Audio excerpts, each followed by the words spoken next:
அருட்பெருஞ்சோதி இமயமலை ஜோதி தியான யாத்திரையில் 3வது நாள் சென்னையிலிருந்து புறப்பட்டு ரிஷிகேசம் வந்தடைந்து ரிஷிகேசத்திலிருந்து 250 கிலோமீட்டர் இமயமலை பயணம் செய்து 20 கிலோமீட்டர் மலையேற்ற செய்து 12,000 அடி உயரத்தில் உள்ள கேதார்நாத் ஆலயம் வந்து சேர்ந்தோம். நமது ஆன்மீக அன்பர்களுடன் கடுமையான பனிப்பொழிவு 2023 ஏப்ரல் 25 செய்த பயணம்.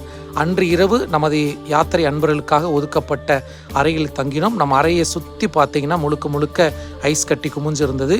அதிகாலை இயற்கையான அந்த இமயமலை சிகரங்களின் அழகை ரசித்து அங்கு காலை கூட்டு வழிபாடு பிரார்த்தனை தியானம் செய்துவிட்டு நமது அன்பர்களுடன் அங்கு அமைந்துள்ள ஆதிசங்கரர் சமாதியிலும் நாம் அதிகாலை வழிபாடு தியானம் செய்தோம்.